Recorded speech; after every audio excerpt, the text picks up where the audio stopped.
महाराष्ट्र राज्याचे माजी सहकार मंत्री मान्य हर्षवर्धन भाऊ पाटील साहेब स्वर्गीय अजितदादा पवार यांना श्रद्धांजली अर्पित करतील.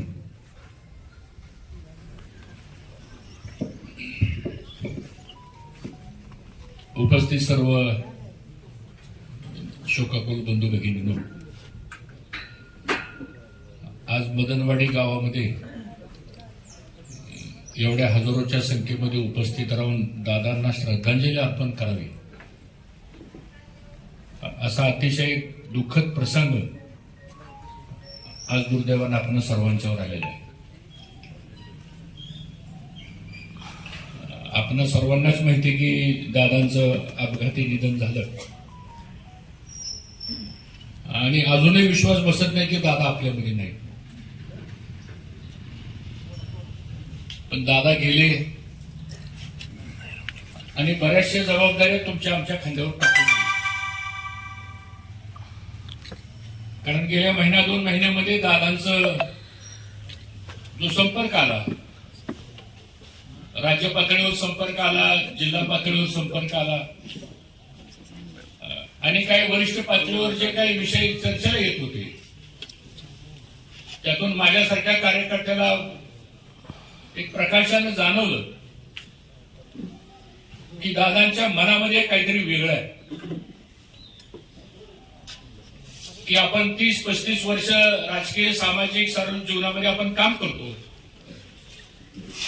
आणि प्रत्येकाच्या आयुष्यामध्ये असा एक क्षण येतो, अशी एक वेळ येते की जिथं माणूस 2 पायावर शांतपणे उभा राहतो आणि मग वेगळ्या पद्धतीने विचार करायला की उठल्यापासून रात्री 12 वाजेपर्यंत सातत्यानं काम करत करत दादाने अख्खा महाराष्ट्र उभा केला.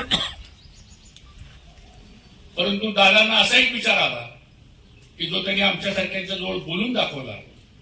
सगळ्याच गोष्टी इथं बोलणं शक्य नाही, पण त्यातले एक वाक्य मात्र मला सातत्यानं माझ्या हृदयामध्ये राहिलं. ते मला म्हणजे हर्षवर्धन आता थांबलं पाहिजे आणि विचार एकत्र केला पाहिजे.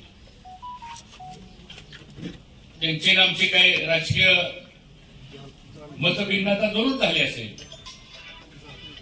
20 वर्ष मंत्रिमंडळामध्ये आम्ही मांडीला लावून बसून राज्याचं कामही केलं. बरोबरही काम झालं, विरोधातही काम झालं. पण व्यक्तिगत संबंध, व्यक्तिगत नाती, घराण्यामधले आपले सुसंस्काराचे संबंध, याला कधी आपण त्या गोष्टीची झालर त्याला कधी येऊ दिली नाही. आणि मग दादा म्हणायला लागले की आता पवार साहेब असतील, आपण सगळेजण, तुम्ही ना आम्ही राजकारणामध्ये बरोबर आलो, तुम्ही ना आम्ही लहानपणापासून गरिबी बघितली, संघर्ष बघितला, तुम्ही आम्ही ग्रामपंचायत पासून राजकारणाला सुरुवात केली, ज्याच्या त्याच्या कर्तृत्वानं माणसं पुढे गेली, तुम्ही पुढे गेला, आम्ही पुढे गेलो. पण आता कुठेतरी आपल्या मागची जी माणसं आहेत त्याचा विचार आपल्याला हर्षवर्धन करावा लागेल आता. आणि मग त्याच भावनेनं आम्ही सगळ्यांनी विचार केला आणि आता या पुढच्या काळामध्ये आपल्याला संघर्षापेक्षा विकासाचं राजकारण आपण करू. वादविवाद करण्यापेक्षा सुद्धा सहमतीच्या माध्यमातून आपण पुढे जाऊ आणि येणाऱ्या भविष्य काळातली नवीन पिढी जी आहे ती संघर्षमय जीवन जगण्यापेक्षा विकासात्मक जीवन जगेल, या हेतूनं खरं म्हणजे सगळीजण आपण एकत्र येण्याचा या ठिकाणी प्रयत्न झाला. दुर्दैवानं परमेश्वराच्या मनात काय होतं माहित नाही, पण एवढा समन्वय चांगला झाला होता की कदाचित महाराष्ट्राला ह्याचा उपयोग खूप मोठ्या प्रमाणात झाला असता. पण आज दुर्दैवानं दादा आपल्यामध्ये नाहीये. दादाच्या जाण्यानं सगळा महाराष्ट्र पोरका झालेला आहे. विचार केला तर उद्या काय होणार आहे, भविष्यात काय घडल, की रात्र झोप येत नाही. विचारानं माणूस पहाटे 4 वाजता जागा होतोय. कारण शेवटी एवढा मोठा राज्याचा डोलारा, लाखो लोकांचा संसार प्रपंच, अनेकांचं भविष्य, सगळ्याचा विचार एखादी कर्तबगार व्यक्ती गेल्यानंतर खाली राहिलेल्या सगळ्या कार्यकर्त्यांना करावा लागतो. हा नियतीचा भाग आहे. आणि म्हणून आज दादांसारखा एक कणखर नेता, स्पष्ट वक्ता, सकाळी 6 वाजता उठून कामाला लागणारा आणि सगळं प्रशासन सकाळी 6 वाजता डोळे चोळत येऊन कामाला लागणारा, एवढा जरब आणि एवढा वचक विकास कामाच्या संदर्भामध्ये करणारा महाराष्ट्रातला नव्हे तर देशामधला एकच नेता म्हणजे तो अजितदादा होता. पण आज ते आपल्यामध्ये नाही आहेत.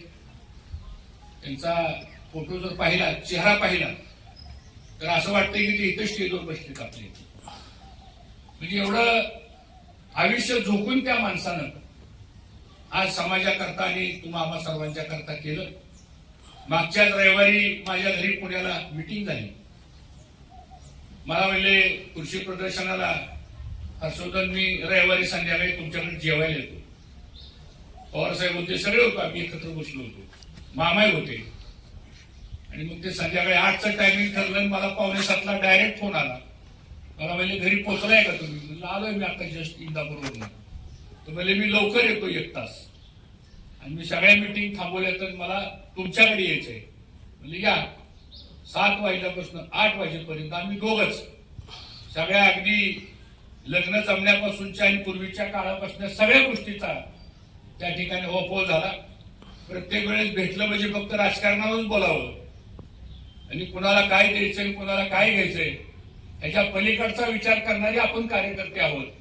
आणि म्हणून कुटुंबामधले प्रश्न असतात, घरातले प्रश्न असतात, प्रत्येकाच्या घरामधल्या काही अडीअडचणी असतात. या सगळ्या गोष्टीची विस्तारानं चर्चा मला असं वाटतं आम्ही दोघांनी केली. आणि बऱ्याच वेळा चर्चा व्हायची आमची. महिन्यातनं 15 दिवसातनं कधीतरी वसंतदादा शुगर इन्स्टिट्यूटला 12 वर्ष मी गव्हर्निंग काउन्सिलमध्ये असल्यामुळं ते पण गव्हर्निंग काउन्सिलमध्ये असायचे आणि मग तिथेही चर्चा व्हायची. मुंबईलाही भेट व्हायची, सह्याद्रीला बैठक असल्या तर भेट व्हायची. पण सातत्यानं काय झालं गेलं सोडून द्या एवढ्या उद्या मनाचा माणूस असायचा. कधी दुःख धरून नसायचं. सोडतो ज्या असेल ते एकदा बोलून गेलं की विषय संपला. पुन्हा त्या गोष्टीचं राजकारणामध्ये तो बऱ्याच वेळा माणसं फार आकाशानं वागतात. पण कधी त्यांनी व्यक्तिगत पातळीवर कधीच कुणाचं नुकसान कुणाचंच नाही. राजकीय ती भाग वेगळा असतो. पण बऱ्याच वेळा आपल्या भागामध्ये ह्या परिसरामध्ये दादांची काम करण्याची पद्धत होती की एका लेवल नंतर कुणी जर तक्रार घेऊन गेलं ती सोडून बोल, दुसरं काय असेल तर सांग, तुझं काय असलं तर मला सांग, बाकीचं काय मला सांगू नको. म्हणजे ही स्पष्टता ही नेत्यांच्या मध्ये आणि कार्यकर्त्यामध्ये आणण्याचं काम हे दादांनी सातत्यानं या ठिकाणी केलं.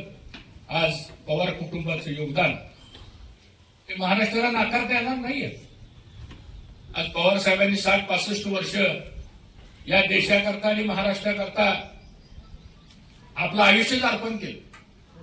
सुप्रियाताई असतील, दादा असतील आणि ह्या कुटुंबाचं योगदान कार्यकर्ते घडवण्यामध्ये, संसार प्रपंच उभा करण्यामध्ये आणि सर्वांगीण विकास करण्यामध्ये ह्या कुटुंबाचं फार मोठं योगदान आहे. पण आज ह्या कुटुंबातला कर्ता माणूस गेला, कर्तबगार माणूस गेला.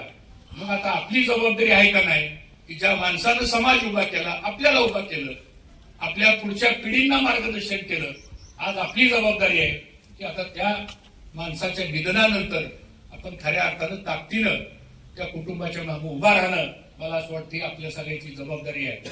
आणि म्हणून आज पवार साहेब आपण सगळेजण निश्चितपणानं आता पुढच्या काळामध्ये मी आपल्याला या ठिकाणी स्पष्ट ग्वाही देतो की तालुक्यामध्ये आम्ही बर्णे मामा, आप्पासाहेब सगळी मंडळी येत आहे की आम्ही मनाने एकत्र आलेलो आहे.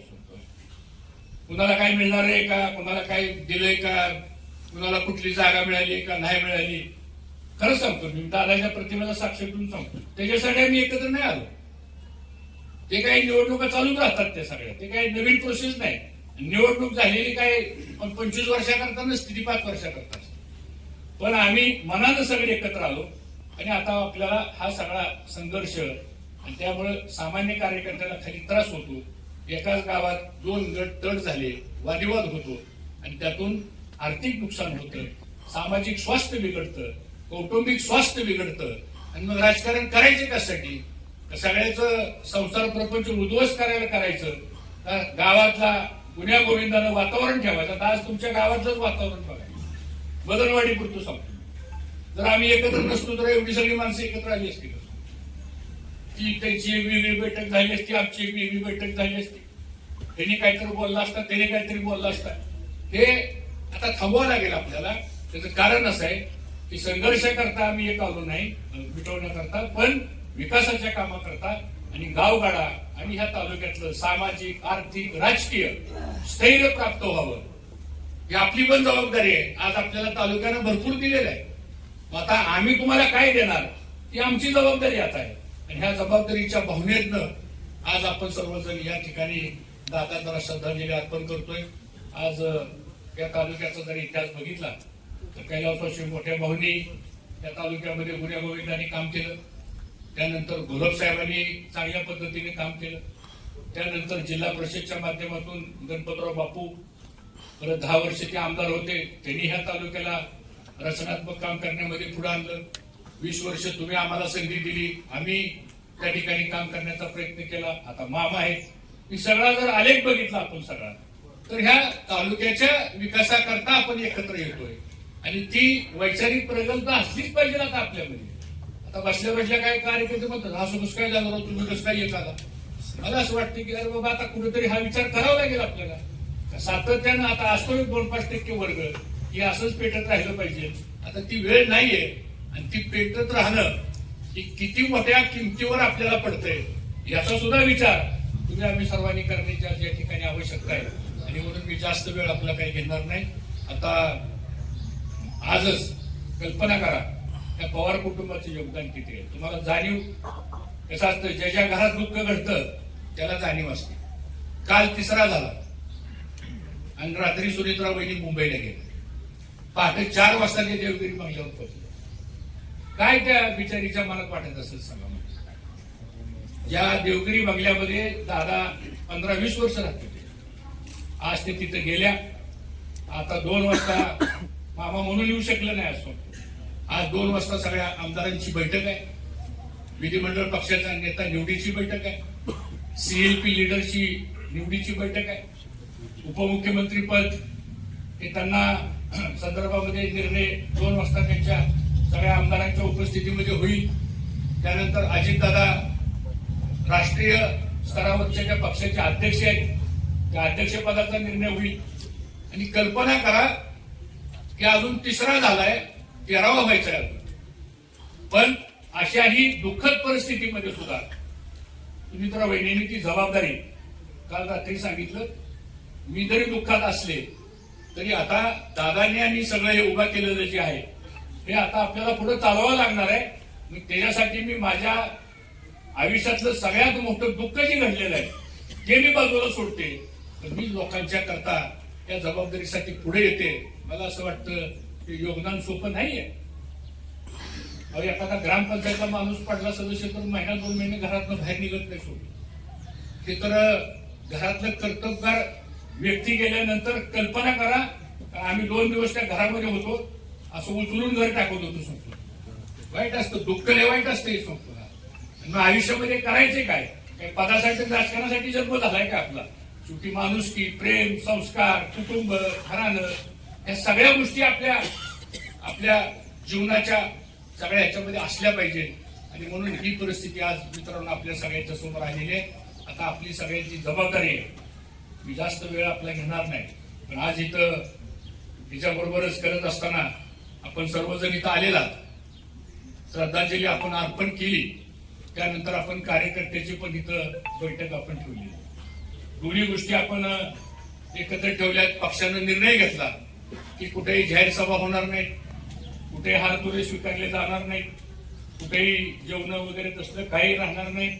आणि अतिशय दुःखद परिस्थितीमध्ये जड अंतकरणानं पण आता निवडणूक तर लागलेलीच आहे, ती काही तुमच्या माझ्या हातात नाही. असा एक अभूतपूर्व प्रसंग आहे की एका बाजूला दादाच्या जाण्यानं दुःखद घटना आपल्या डोळ्यासमोर आहे आणि दुसऱ्या बाजूला डॉक्टर बाबासाहेब आंबेडकरांनी लिहून दिलेल्या घटनेप्रमाणे मतदानाचा अधिकार पण आपल्याला संविधानानं दिलेला आहे.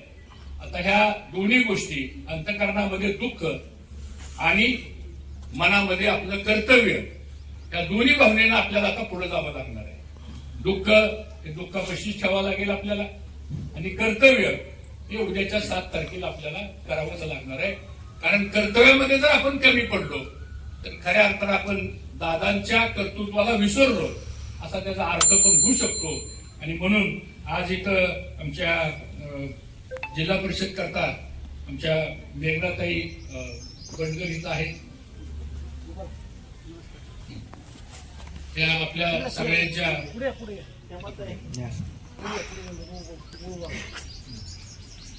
आणि दुसऱ्या उमेदवार आपल्या सौ हेमाताई पद्माकर माडगे ह्या 2 आमच्या भगिनी या इथं आपल्या पंचायत समिती जिल्हा परिषद करता उमेदवार आहेत.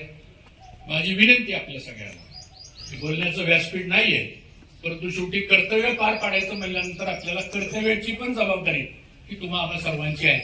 आणि म्हणून आज दादांची मनापासूनची इच्छा होती, जे दादा माझ्यापाशी बोलले, जे मामांजवळ बोलले, जे आप्पासाहेबांपाशी बोलले, जे हनुमंतराव कोकाटेंच्यापाशी बोलले, पृथ्वीराज असं की तुम्ही सगळे त्या बैठकीला होता आणि तिथं दादांनी जी भावना व्यक्त केली.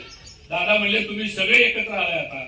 तर आता या इंदापूर तालुक्यातल्या ज्या काही 24 जागा आपल्या आहेत त्या 24 जागा दादांची अपेक्षा अशी होती की तुम्ही सगळे एकत्र आल्यानंतर मलाही तुम्ही दाखवा की तुमचे एकोप्याचं काय श्रेय होऊ शकतं, काय विजय होऊ शकतो. तर या 24च्या 24 जागा खऱ्या अर्थानं आपण घड्याळच्या चित्रासमोरचं बटन दाबून खऱ्या अर्थाने दादांना आपण श्रद्धांजली या निमित्तानं अर्पण करावी एवढीच माझी अंतकरणापासून या ठिकाणी आपल्या सर्वांना विनंती आहे. मी तालुक्यातल्या सर्व जनतेच्या वतीनं, राष्ट्रवादी काँग्रेस पक्षाच्या वतीनं मी निश्चितपणानं या ठिकाणी भावपूर्ण श्रद्धांजली अर्पण करतो. आपण सर्वांनी मला असं वाटतं 1-2 मिनिटं उभं राहून दादांना आपण या ठिकाणी आदरांजली